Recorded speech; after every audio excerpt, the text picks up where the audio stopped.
of Major General Carlos Garcia, the former Comptroller of the Armed Forces of the Philippines.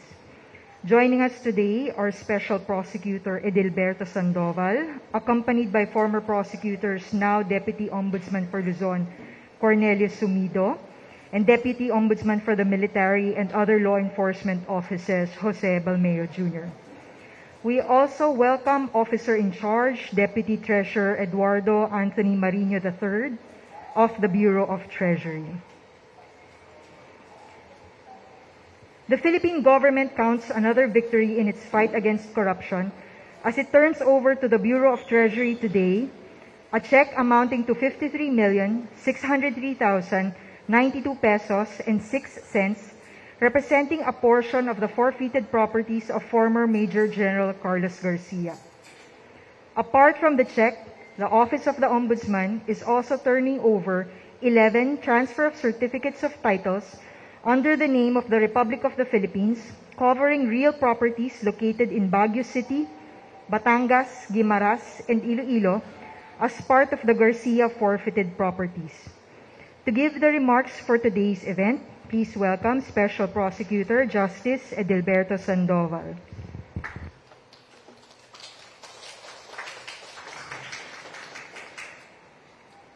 Thank you. Our indefatigable Ombudsman is not here. Maybe for some more important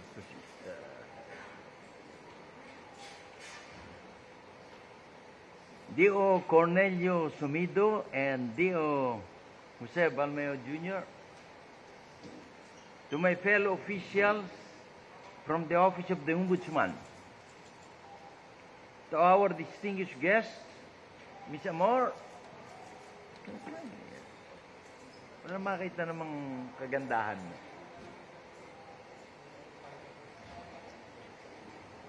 And Sir Eduardo Anthony G. Marino, OIC, Deputy Treasurer of the Philippines. To our friends from the media, we are never enemies.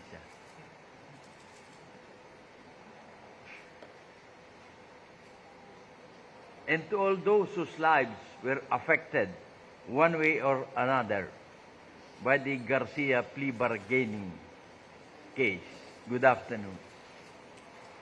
It was just like yesterday. I was then the presiding justice of the Sandigan Bayan, chairman then of the 2nd Division, handling the Garcia plunder case, General Carlos Garcia plunder case. I was ably assisted by then Associate Justice Samuel Martirez and Justice Teresita Baldos, who now, Samuel Martirez now the Ombudsman, and Justice Baldos has just retired. Prosecuting the cases, the case for the government, were then Assistant Special Prosecutor Jose Balmeo Jr., Assistant Special Prosecutor Joseph Capistrano, the late Special Deputy Prosecutor Robert Callos, Special Deputy Prosecutor Jesus Michael, and of course, then Assistant Prosecutor Cornelio Sumido. The defense was being handled by Attorney Constantino de Jesus. When we approved the plea bargaining agreement back then, the prosecutors and we, the 3 justices handling the case, were subjected to unfair attack from all angles. Insinuation and innuendos of wrongdoing in the performance of our duties became the order of the day. The President then made a public appearance, and in a formal interview with the media scheduled by him, he asked, "What kind of justices do we have in the Sandigan Bayan?" I was then the presiding justice of Sandigan Bayan, and I countered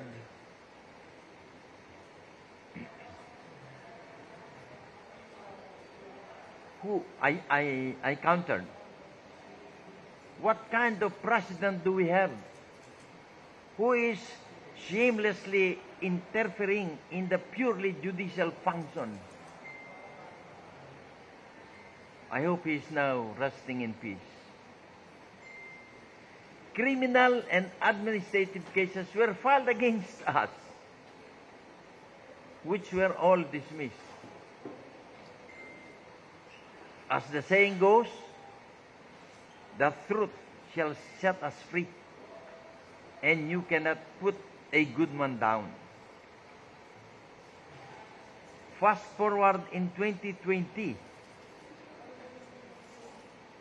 the Supreme Court unanimously ruled that the plea bargaining agreement was valid, legal, and in order. This paved the way for the eventual promulgation of the decision by the Sandigan Bayan, then presided over by Justice Samuel Martires. I was then already in retirement. And the turnover of the remaining money and property, the total amount of which amounted to 35 million pesos.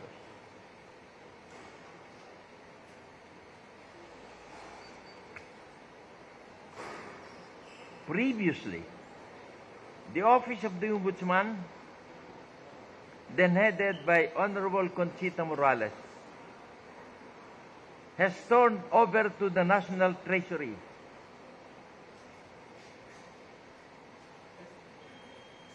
$100,000. That was in 2012. And then in June 2015,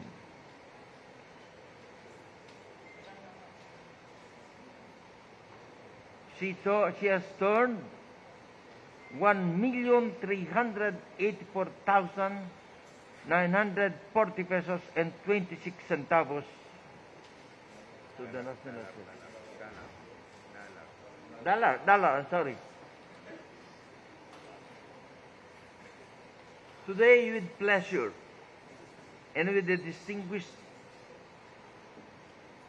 Ombudsman's approval, we are turning over to the National Treasury cash money amounting to 53,603,092 pesos and 6 centavos, together with the 11 transfer certificates of title under the name of the Republic of the Philippines of real properties located in Baguio, Iloilo, and Guimara.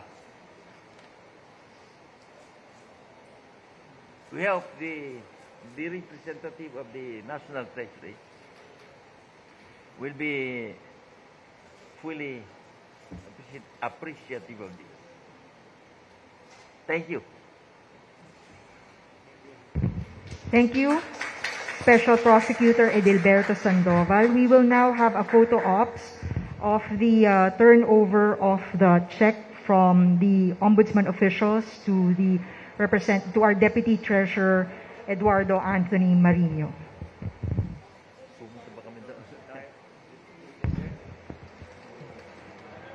So,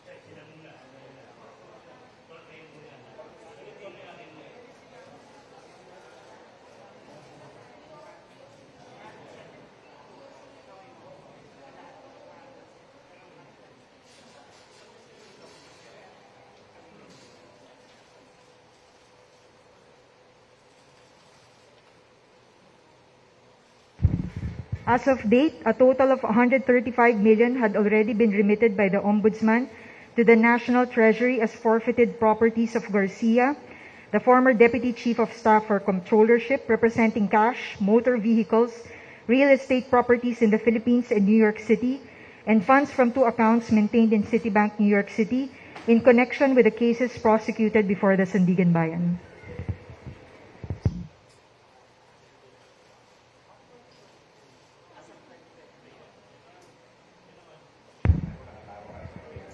Thank you very much.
So please transfer the check.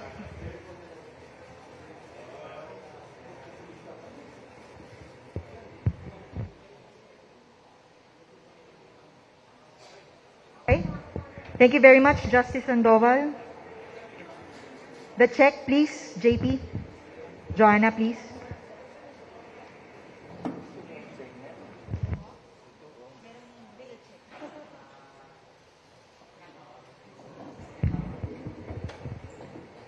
At this point, we would like to call Deputy Treasurer Eduardo Anthony Marino III for his message to the Office of the Ombudsman.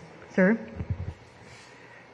The Honorable Ombudsman, Justice Samuel Martires, the Honorable Deputy Ombudsman, Jose Embalmeo Jr., Cornelio Somido, and of course, our Special Prosecutor, the Honorable Edilberto Sandoval, as well as our fellow public servants, and of course, our partners in the media. A good day to all. On behalf of the national government, we, in the Bureau of the Treasury, are pleased to receive the 53.6 million check in cash, as well, plus the transfer certificate of title evidencing the transfer of real properties forfeited in favor of the Republic pursuant to the decision of the Sandigan Bayan. We laud the dedication and efficiency of the Office of the Ombudsman in its continued thrust towards ethical leadership and public accountability of our public officials. These properties, plus the cash, of course, will contribute to the national government's asset management program, which is geared towards improving the delivery of public service to our citizens, and of course, with the end goal of uplifting the lives of all Filipinos. Once again, thank you very much. Thank you, Deputy Treasurer Eduardo Marino III. We will now open the floor for about 3 to 4 questions from the media, if they have any, concerning the event that we had today. Chino Gaston of GMA7. GMA7, sir. Definitely. Hi. Good afternoon. Sir, to the Ombudsman,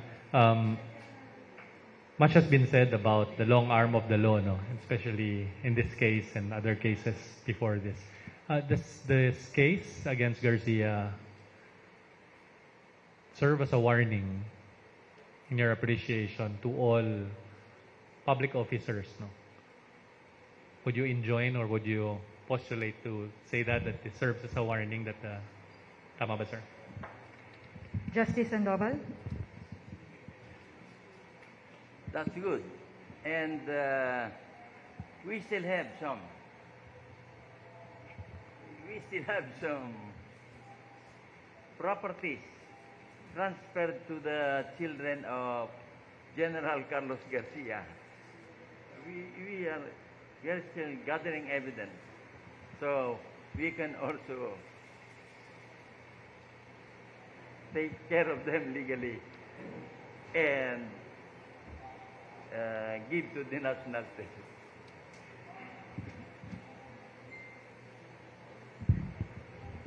Okay. Mike Navalio of ABS-CBN. Hi, Justice. Good afternoon. Good afternoon, sirs.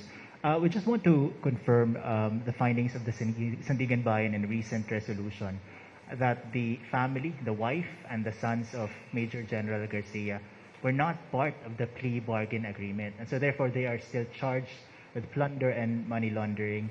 Is that part of what you were saying, Justice Sandoval, that you're still trying to look into properties transferred to the sons of General Garcia? So this case is far from over as far as that episode, plunder and money laundering, is concerned?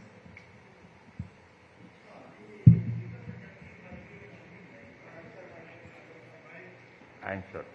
Because of the plea bargaining agreement, the charge was lowered to direct bribery, no more trial, it will take time, and then with the plea of guilty, we proceeded with the decision,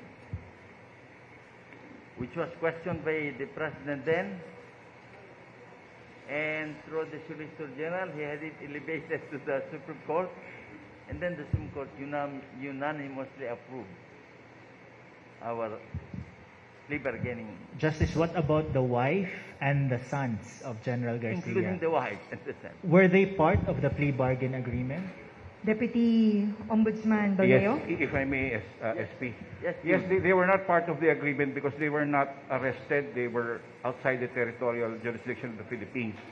And it was only General Garcia who was then charged and was here in the Philippines. So it was Garcia alone who executed the plea bargaining agreement. If Thank you, that's what Deputy. you're asking. Yeah, please. One follow-up. Just one follow-up.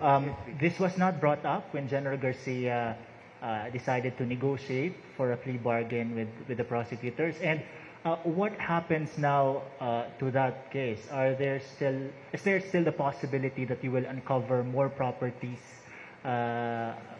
with respect to the plunder and the money laundering case? Okay. On the first question, this was really brought up, but they were outside of the...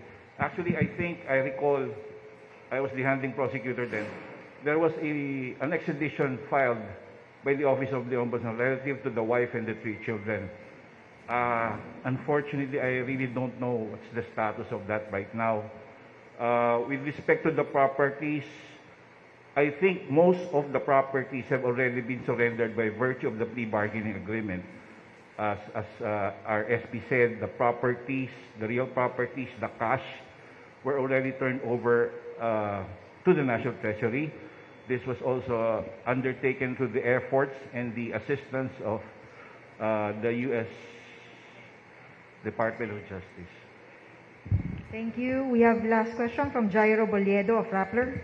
Hi, Deputy Ombudsman Balmeo. Follow-up question lang po dun sa last part po natin. Sir, originally, kung nandito po ba sa Pilipinas, would we consider po ba na isama din sila sana sa plea bargaining ito pong wife and sons nitong si General Garcia?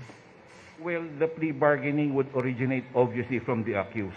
So I cannot foresee what they have in mind, no? But obviously, if they were here and they were charged, and there is a plea bargaining offer from them, obviously they would be likewise considered.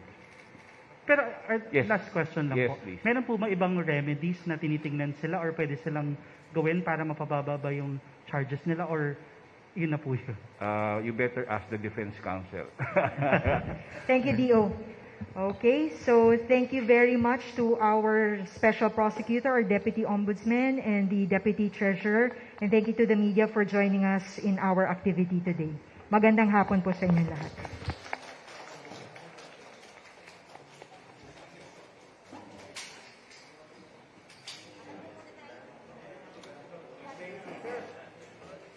Thank you very much for that good work. Sisiwan na ako.